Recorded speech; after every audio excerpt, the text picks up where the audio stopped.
This woman from Sorsogon is a force to be reckoned with.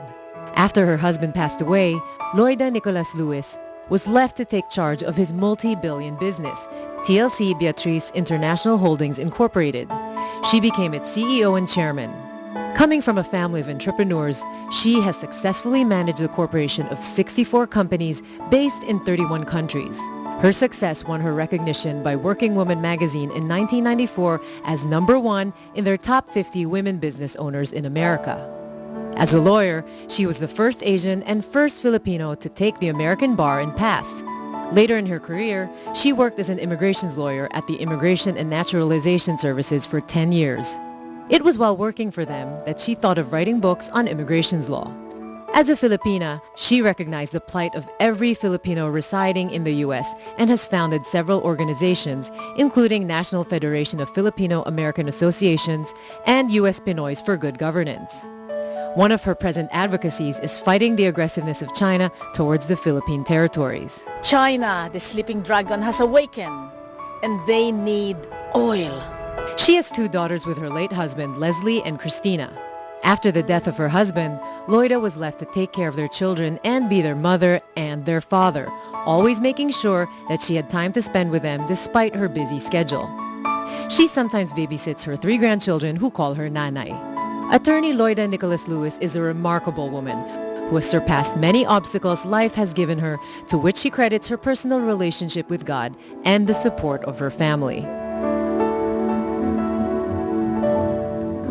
Good evening, you're watching News Cafe on the Solar News Channel. Tonight, in celebration of Mother's Day, we have with us a phenomenal woman who has raised the bar high and broken barriers for women and Filipinos around the world. She is a lawyer, an entrepreneur, a philanthropist, social civic leader, author, mother, and grandmother. We have with us tonight attorney Loida Nicolas Lewis. Good evening, Mrs. Lewis. Good evening. Thank you very much for letting us into your home to interview you. Thank you, Mitzi. Now, there's many superlatives when it comes to you have broken barriers in every sense of the word, and namely, after graduating from the Philippine bar, you went to the United States without studying law there, and also you were the first Asian woman to pass the bar. What was that experience like?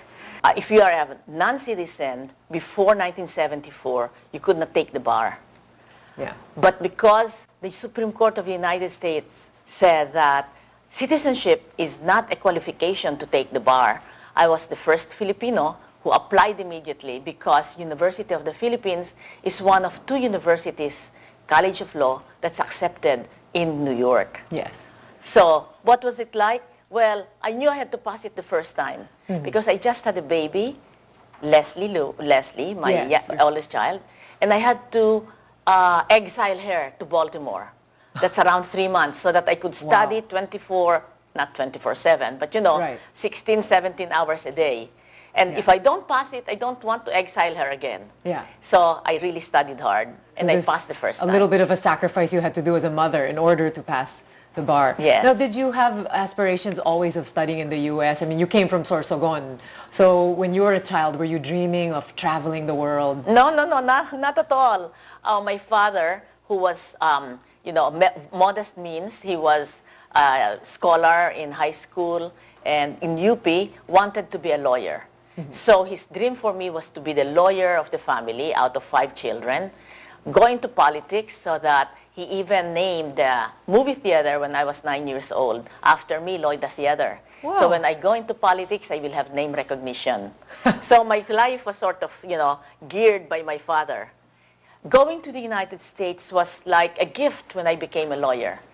My sister, my younger sister, was taking masters at Columbia Art School when she graduated.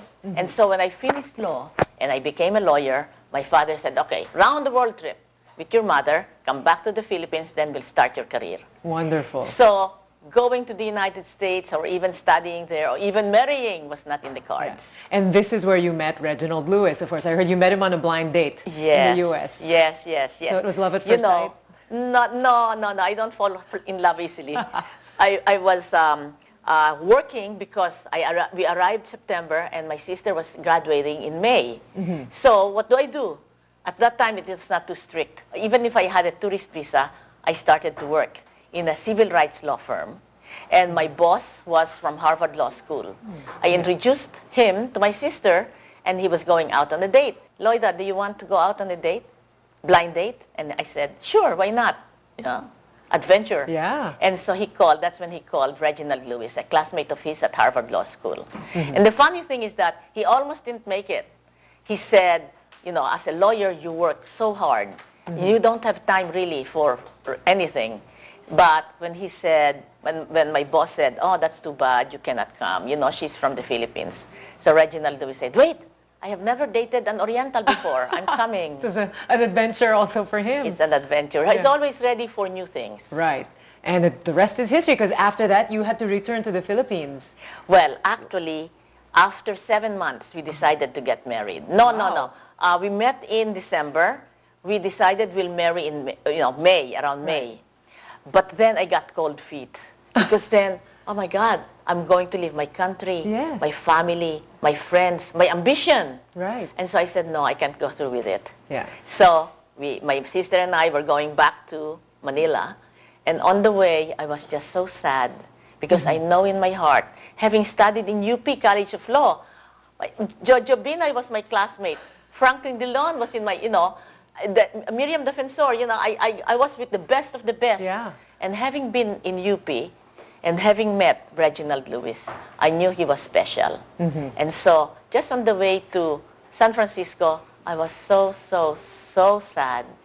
And even in fact, meeting my friends, UP in Stanford, Melly was, Loida, ano ka ba naman? Because I wasn't talking. Talagang very dark.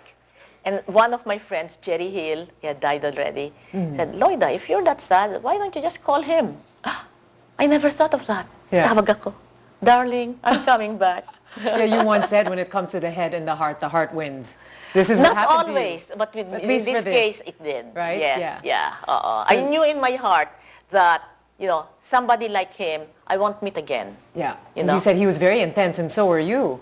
So Yes, it's almost but like he a was mirror more of intense. yourself. He was more intense. Right, Not so much a mirror, better than me. His ambition was higher than mine. Yeah. His vision, he can go around the corner, the next corner. Ako narito pa lang. Yeah. And then he's more intensive, very intense. You called him a tutor. He taught you a lot of things. Well, in the sense that I'm a good student. So I listened to him because he's really better than I am. And so I learned, I changed, I was more or less go. Yeah. But with him, I became a woman. Well, behind every great man is a greater woman, they say. So he said you were his confidant. You gave him a lot of advice with the business. No. It's not like that. He's not someone who says, who says, what do you think? It's always he will talk. And then when I think there's a proper time to give my advice, I would, not advice, it's really just my thoughts. Right. Okay? And then he would listen. In fact, at one time, when the deal was getting so hard, this is the Beatrice deal, and it's almost, falling through. I said, don't worry, darling, you'll make it. And I said, what do you know about the deal business? I said, I don't know anything, but I know you'll get it through. Yeah. Okay, so, it's not so much advice. It's really encouraging him. Being an African American in America, it's tough. Yes. So he will constantly receive, subtle put-downs, insults, actual discrimination. So as his wife, I have to be sort of like, give him the confidence. The support. Even if I think he should not have said that. He said it already. Yeah. So, you say, no, that was good. Don't worry about it. You always have to give him confidence. Right. So that's the way It's I did challenging it. to keep up a marriage, and you had 20 years together. 24. Before. 24. We never Okay, made sorry. it to 25. Oh, 24. And you faced quite a lot of challenges with the position he was holding at Beatrice. You moved to Paris, and this is where you said it was very difficult because you would get these jealous moments, him having to travel a lot. Tell us about that. Well, marriage generally with Reginald Lewis was not easy because of that. Very intense. It's like a rocket ship. But I was able to, especially in Paris, because he would live 1 month in New York, 1 month with us in Paris. And then he himself said, Loida, I want you to know that I had dinner with so-and-so.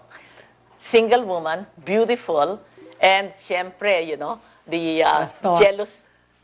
jealousy comes through. So that was very difficult. It was very, very painful. But, you know, God is always good because I started a prayer group in St. Joseph, the only Catholic, English-speaking Catholic church in Paris. Yeah. And we would meet every Friday, and one of them became very close to me, Nora Brady from Ireland. So one time we were talking, and she could see that there's something bothering me.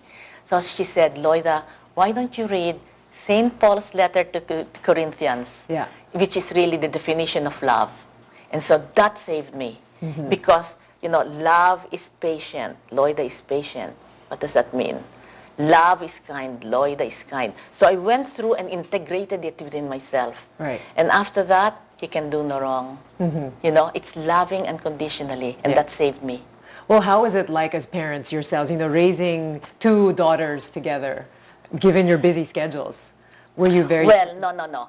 You know, when I got married, having married a guy who's hard-charging, I made a decision that he's the one who's going to go out there and make money. Okay? Not that I stayed home and be just a housewife. I also was working, but I was working with the government. It's strictly 9 to 5. So both of us agreed that there will be not too many rules. Very simple rules. First rule, respect your elders. So, you know, sometimes my older daughter is very feisty, and she had received a whipping, you know. So respect your elders, meaning respect me, respect your parents, respect grandparents. Number 2, do your job, and their job is to study. So what if the room is messy? So what if she colors her hair green? But you must study. So Yeah. just simple rules. Yeah.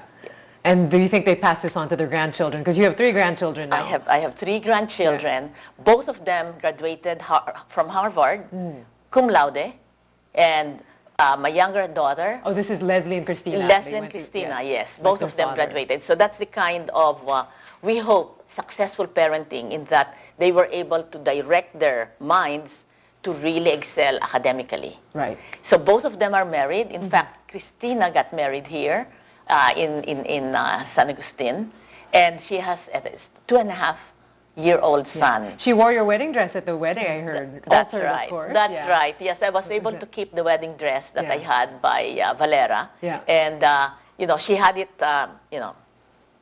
Yeah. altered. Yeah. So that it's 2010, Wow. 2011. Well, we may step back a little. When Reggie, your husband, got sick in 1993, and then he passed in after 6 weeks, is that right? What was it like having to raise the children on your own? And unang-una, it was the last thing I could expect that my husband would die at 50. Very young. So I was totally discombobulated. And it took me a few months, before I got hold of myself. Yeah. And, I'm always thankful that I was raised, Catholic, Christian, because I never lost faith in God. I know that God will not abandon me. So raising those 2 kids, I know, will be my first priority. I will be mother and father to them. Yeah. So I saw to it that every evening, because my younger daughter, Leslie was already at Harvard, my younger daughter is with me. So every evening, whatever I do, whether I was, I will be home for her to have dinner together. And just keep up. And whenever she would go out, I would not sleep, because it's New York. You'd be Who worried, knows what yeah. happened. So I tell her, I'll wait. You have a deadline. You have a curfew. Yes. So if you cannot make it, you have to call me. And she was true to that. Right. So you have to be, it's like you cannot hold soap too tight. You will disform it. That's right. But you cannot also hold it too loose because it will fall off your hand. So that's the balance Yeah. you have to do. Yeah, it's complicated. Raising up, sometimes. especially teenagers, that's the toughest. Very difficult time, yes. But also, this is the time where you took over your husband's business. Suddenly, you became the head. How was that? Because you took over this billion-dollar business suddenly. It was not easy making that decision. As I said, I was, I was out of kilter for maybe 6 months. And then after 6 months, with God's help, never losing faith, I said, what are the things? First, my children, priority. Second, the business. He spent his life reaching that part, so it cannot fail. Failure was not an option. And so I was trying to help his successor, my brother-in-law, to run the business. But, you know, sometimes you're a very good number two man, but you cannot be a good number one. And that was what was happening. His decisions were so far from, you know, good business decisions. So by the time the year is over, I was trying, in fact, I did interview CEOs. Oh. First of all, they were all white. Okay. All male. Not that I have anything to do with, you know, against men or against white people, but that this is an African-American company. Right. It would have been better if they say, all right, you know, you hire me, I'll make it succeed. But when I asked them, you know, can I have an assurance? Said, I'll try my best. My God, try my best. So what if you fail? It's not enough. You know, that's not enough. Yeah. And so in the end, after prayer, I knew that I have to take over. So it was very daunting. I mean, $2 billion company, how do you Right. run it all over the world? And you were facing men at most of your meetings. Yes. All the time. Okay. So, but what's important is discernment. Yes. Able to see what is the situation. So I knew that the executives that my husband left, not all of them are, you know, katugma, you know, with me. So I Right. fired 50% of our corporate office. Unang-una, ang baba-baba. Our, you know, a strong leader died. Okay, 50% of our business is in ice cream. And that summer, that when the year he died, it rained in Spain and Germany and France and north, you know, the northern, Parts in of Norway. Europe. Yeah. Patay. The business went down. So when I took over, it was very simple. You know, your earnings are down, your income is down, your earnings are down, and your expenses are high. Yeah. What do? You have to cut expenses. Right. So that's what I did. Do you think that it's this women's instinct that really got you through? Because there's something about how women can just perceive certain things. Yes, not so much I'm a woman, but I am raised by my father and mother, who are both business people. Yes. You know, Papa was making deals when I was little, as we are on the Rampiolas or on the seashore. Magkano yung isda?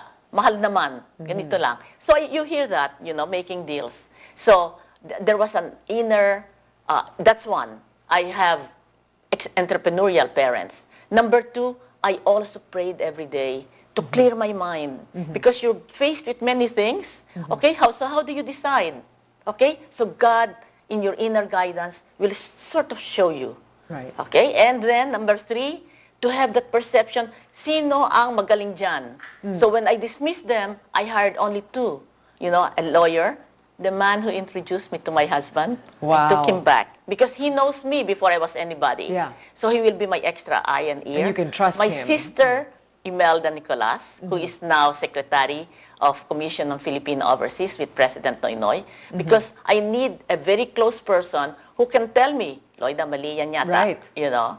And then the man who funded my husband's first deal as my CFO. Those were the only things. Everybody else, I dismissed. Wow, quite a team you had there. Yes. Now, shortly after that, you made it as on the Working Woman magazine in 1994 as the top 50 women business owners in America. And shortly after that, also the top businesswoman in America, because you steered the company to the $2 billion revenue. How did you feel? More pressure, huh? Well, you know, you don't really look at the whole thing. You go 1 foot, my husband would say, you know, don't be intimidated, because it was intimidating. You just put 1 foot in front of the other. You know where you're going. You have to be very clear on where you're going. And where I'm going, you have to make the company profitable. Right. Okay? So what do you have to do? The debt is so high. If the debt is so high, bring it down. How do you do that? Sell some companies. Yeah. So we did. So by the end of my second year in 1997, I had zero debt. You know, leverage buyout, my husband bought it, borrowed all the money, sold some companies. So he bought it for $1 billion. At the day of closing, he sold half of the business. So the debt is only $500 million. And then when he took over the business, he sold another supermarket, you know, in Alsace-Lorraine. And so the debt is only $350. When I took over, I had a $350 debt. And so I sold another company, so it's zero debt. Wow. And I was able to sell it for equal to $1 billion. Yeah.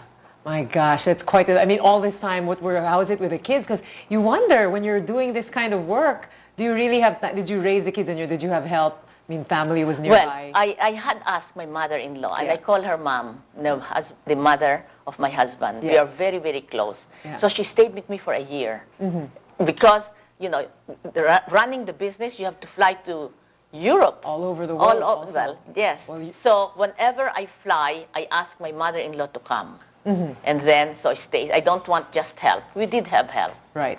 Well, we'll be talking more about that. We'll hear more about your life. But for now, we have to take a short break. Please stay tuned on News Cafe. Sa karusa po, tingnan po namin sa lahat ng video. Okay, Mrs. Lewis, can you tell us about some of these wonderful moments? Yes, yes. Well, this was in the first election of President Obama. When Hillary lost, of course, I supported him. As soon as the president comes to me, please take our picture. That's why, kuha. Mr. President, can we get a picture? Hey, what are the other favorite moments you might have? Well, this was our, when he was inaugurated, 200 of us U.S. Pinoys came here, and that's when we got this one. Yeah. In his inauguration.